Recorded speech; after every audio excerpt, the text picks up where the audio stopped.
आज क्या हालात हैं मुल्क के, वो आपके सामने है कि किस तरीके से इस मुल्क को मजहब के नाम पर बांटा जा रहा है, किस तरीके से इस मुल्क को आज कमजोर करने की कोशिशें हो रही हैं। आज लोग शायद मेरी इस बात पे एतराज करें कि कमजोर करने की बात, अरे आप बताओ कि अगर मुल्क को, किसी भी मुल्क को कामयाब होना है, ताकतवर होना है और सुपर पावर बनना है, तो इस मुल्क को पहले एक होना जरूरी है। और अगर ये मुल्क एक नहीं होगा, बटा हुआ रहेगा, तो कैसा विकसित भारत बनेगा, कैसे खुशहाल भारत बनेगा, कैसे तरक्की याफ्ता भारत बनेगा, कैसा सुपर पावर भारत बनेगा। अरे आज अगर इस मुल्क को खुशहाल बनाना है, कामयाब बनाना है, तरक्की याफ्ता बनाना है और सुपर पावर बनाना है, तो इस मुल्क के हुक्मरानों की जिम्मेदारी है कि वो मुल्क के हर शहरी को कामयाबी का हिस्सा बनाए, विकसित का हिस्सा बनाए, खुशहाली का हिस्सा बनाए, तरक्की का हिस्सा बनाए। अगर आप मुल्क की सबसे बड़ी अखिलियत को, इस मुल्क की कामयाबी, तरक्की, खुशहाली और ताकत का हिस्सा नहीं बनाएंगे, तो ये मुल्क कामयाब कैसे होगा? अगर जवाब है तो दो इसका। तुम हिंदुस्तान की सबसे बड़ी अखिलियत मुसलमान को अलग थलग कर कर इस मुल्क को ताकतवर कैसे बनाओगे? इस मुल्क को विकसित भारत कैसे बनाओगे? इस मुल्क को कामयाब कैसे बनाओगे? लेकिन आज जो लोग इस मुल्क के हुक्मरान बन बैठे हैं और तख्त पर बैठकर फैसले कर रहे हैं और सिर्फ नफरत की बात करते हैं, हिंदू मुसलमान को बांटने की बात। अरे मैं यहां पर किसी को बांटने नहीं आया हूं, मैं तो सबको जोड़ने के लिए आया हूं। मैं ये कहना चाहता हूं कि हिंदुस्तान का शहरी हिंदू भी है, मुसलमान भी है, सिख भी है, ईसाई भी है, पारसी भी है, भगवान को मानने वाला भी है, अल्लाह को मानने वाला भी है, गॉड को मानने वाला भी है, तो किसी को नहीं मानने वाला भी है, तो वह हिंदुस्तान का शहरी है। इस मुल्क पर माथे पे तिलक लगाने वाले का उतना ही हक है जितना सर पे टोपी पहनने वाले का है।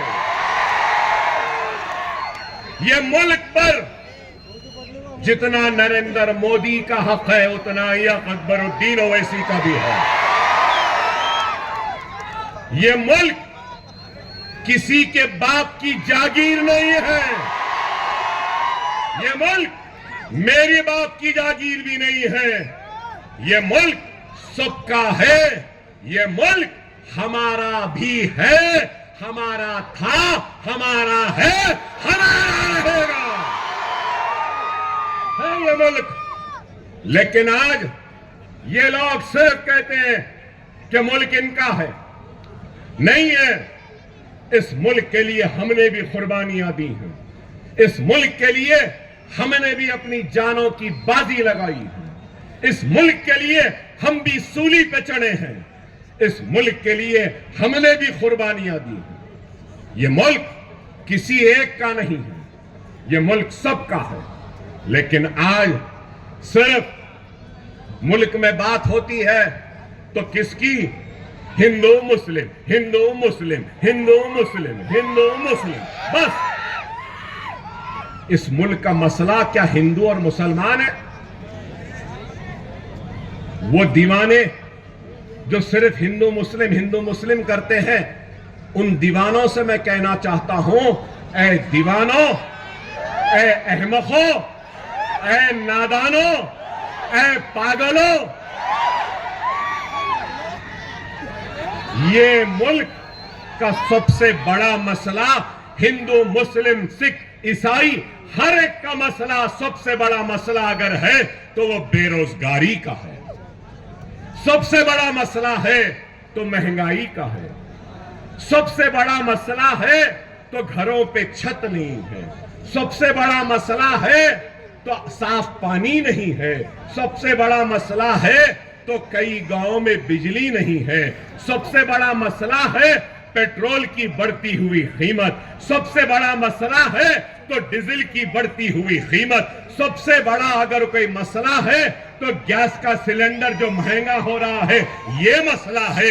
सबसे बड़ा अगर कोई मसला है तो बस्तियों में तरक्याती सरगर्मियों का सबसे बड़ा मसला है। तो बीमारों के इलाज के लिए दवाखानों का सबसे बड़ा मसला है। तो नौजवानों को खेलने कूदने के लिए मैदानों का सबसे बड़ा मसला है। तो बच्चों को पढ़ाने के लिए स्कूल का सबसे बड़ा मसला है। तो स्कूल के बाद कॉलेजेस का सबसे बड़ा मसला है। तो कॉलेजेस और डिग्रियों के बाद नौकरियों का, पोस्ट ग्रेजुएट भी है लेकिन नौकरियां नहीं है। क्या मैं गलत कह रहा हूं? मगर आप बताओ, क्या बीजेपी या मिस्टर मोदी बेरोजगारी की बात करते हैं, घर देने की बात करते हैं, बिजली देने की बात करते हैं, रुपया गिर रहा है, डॉलर उठ रहा है, क्या इसकी बात करते हैं? पेट्रोल डीजल की बात करते हैं, गैस के बढ़ते हुए कीमत को नीचे लाने की बात करते हैं?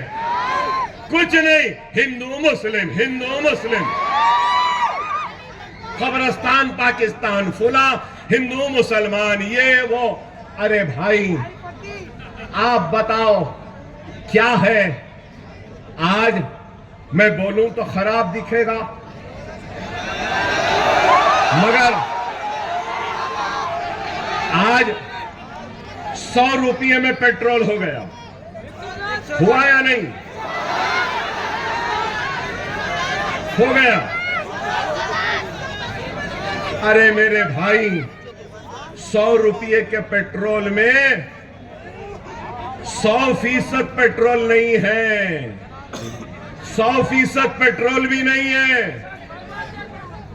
जैसा चाय में, चाय की केतली में चाय बनाने के लिए पानी भी होता है, चाय में चाय की पत्ती भी होती है चाय में, वैसी कल के चाय वाले ने आज के पेट्रोल में इथेनॉल और मिथेनॉल मिला दिया 15%। आप लोगों के पास फोन है ना, निकाल कर देखो, 15% इथेनॉल मिला हुआ है, 15%। और क्या बोलते हैं, एनवायरनमेंट के लिए इथेनॉल अच्छा है। अरे वो एक अलग बहस है, उस बहस में भी तुमको शिकस्त दूंगा। लेकिन मैं ये बोलना चाह रहा हूं, जब 15% इथेनॉल है तो 100 रुपये का पेट्रोल 85 रुपये में मिलना था ना। सही है या गलत?